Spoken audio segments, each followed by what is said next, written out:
हमारे बीच में जन सहेलियों की अध्यक्ष बहन मीरा जी, हमारे बीच में हमारे साथी भाई बाबू कैलाश नारायण जी, तोमर साहब, बहनों की बात को सुन रहे हैं।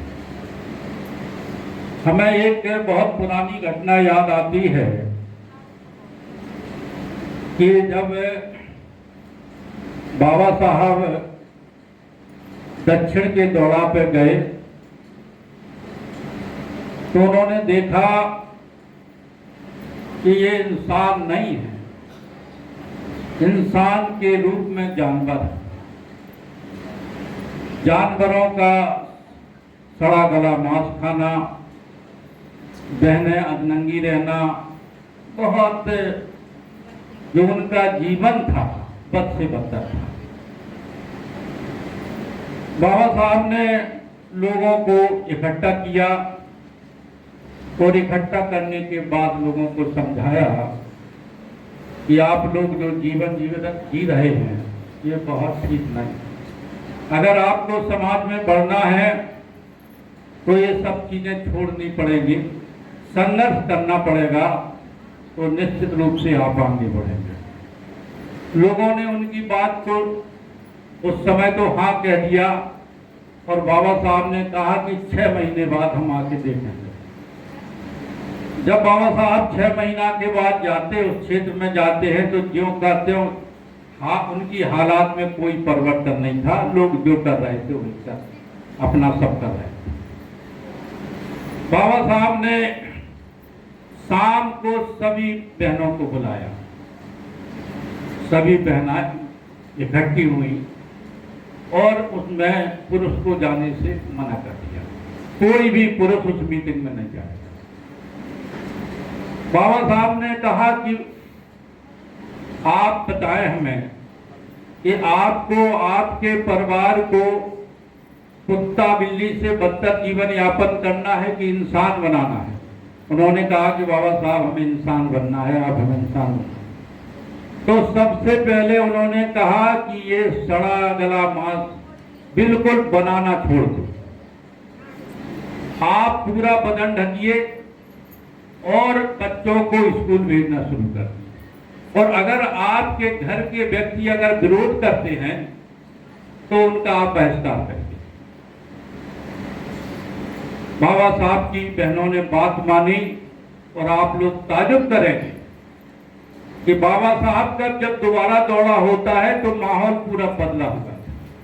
बच्चे स्कूल जा रहे थे, बहनें जो अधनंगी ऊपर वस्त्र धारण नहीं कर पाती थी पूरा वस्त्र धारण किए हुई थी और अच्छा भोजन लोग कर रहे थे।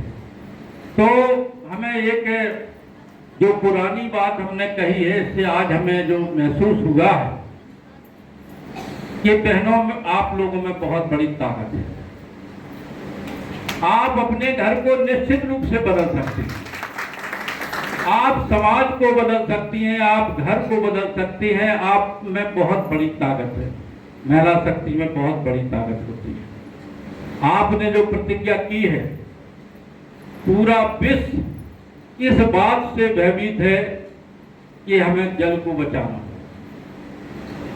और जल नहीं रहेगा तो इस विश्व युद्ध होगा और पूरा संसार केवल जल में ही नष्ट हो जाएगा।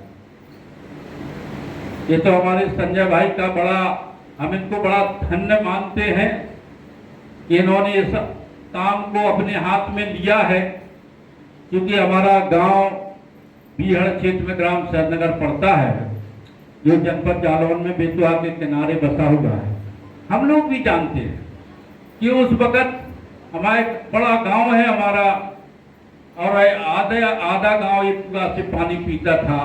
बेचारी महिलाएं 60 हाथ तो गना बड़ा भारी रास्ता लगता था, 60 हाथ तो खींच के ले आती थी, फिर उससे लोगों को अपना पानी पीने को मिलता है। बहुत बड़ी भारी समस्या थी। और जिन गांवों से आप लोग संबंधित हैं उन गांव की भी हालात आप देख रहे हैं।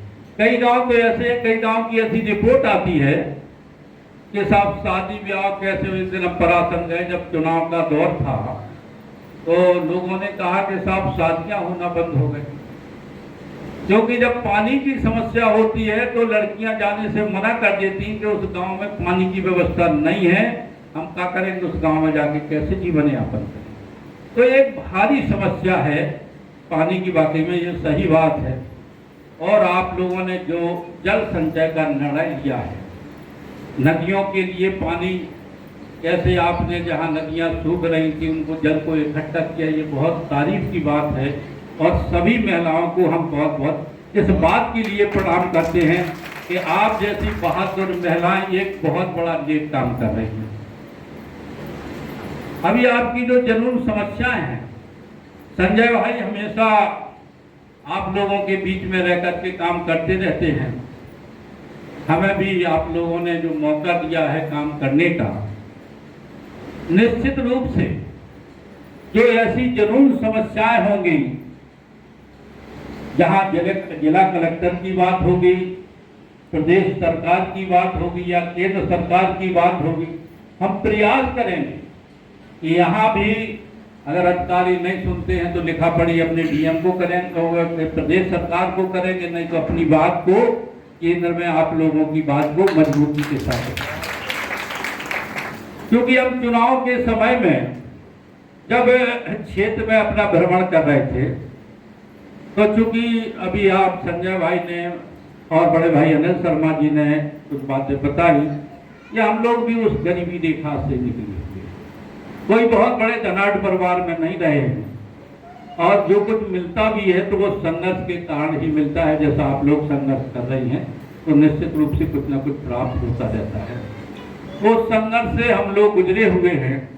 हम देखते हैं कि बुंदेलखंड हमारा बहुत पिछड़ा इलाका, और यहाँ निरंतर दोहन, बुंदेलखंड का पूरा दोहन हो रहा है। कहाँ कहाँ के माफिया पूरी बालू को ढो रहे हैं।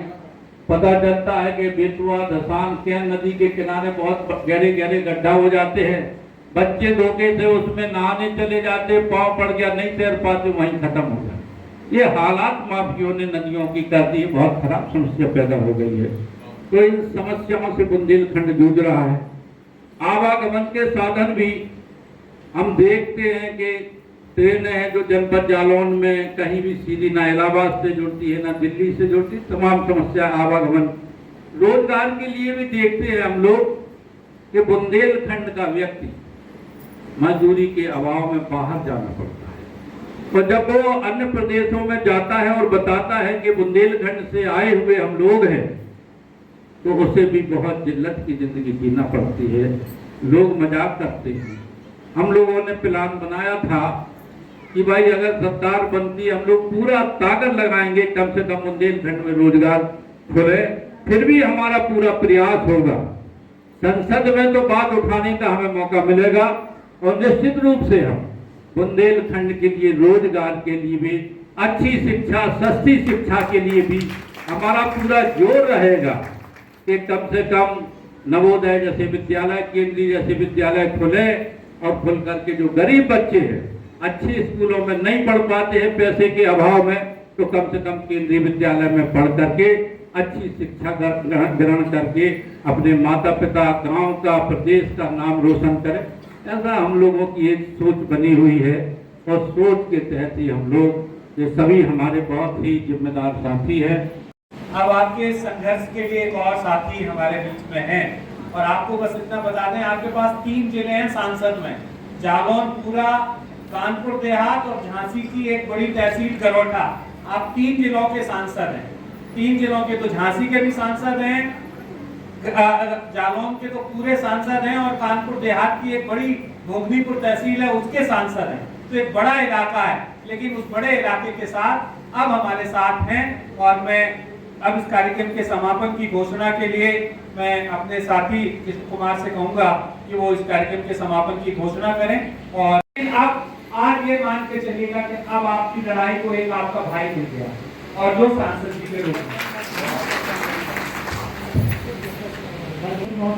धन्यवाद, और यहाँ बैठे हुए सभी लोगों को मैं धन्यवाद देता हूँ। आप सब लोग आए, मैं गिनती से उधर बहनों को सब जी। वैसे बात जल जोड़ो अभियान के इस कार्यक्रम में जनसंवाद में आपका आना हुआ, आप बीच में वार्ता भी कर रहे थे कि कई नदियों का सीना चीर करके और गड्ढे हो गए, उसमें मौतें हो गई। संभवतः ये बेतवा नदी की ही बात चल रही थी। तो आपका क्या कहना है कि क्या अवैध खनन बढ़ा है इस वक्त की, क्या परिस्थिति क्या है? आप लोगों को सभी को बहुत बहुत धन्यवाद। देखो, ये तो सभी लोग जान रहे हैं कि जो दुर्घटनाएं हो रही हैं उसका कोई ना कोई कारण होता है।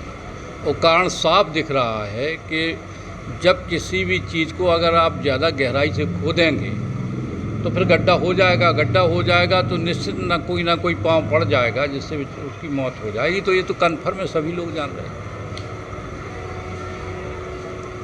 जैसे कि आप लगातार पुनर्जीवन का काम कर रहे हैं नदियों के लिए, संजय जी के बारे में भी जिक्र कर रहा आप भी इसी कार्यक्रम में उपस्थित हुए।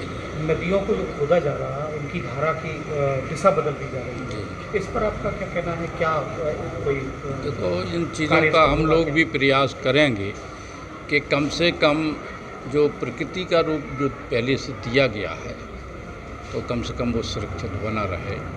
और किसी भी ये तो हम लोग करेंगे, प्रयास करेंगे, शासन की तो लिखा पढ़ी करेंगे, पूरा प्रयास होगा कि इस प्रकार से किसी दोहन ना हो। संसद में भी उठाएंगे दोहन।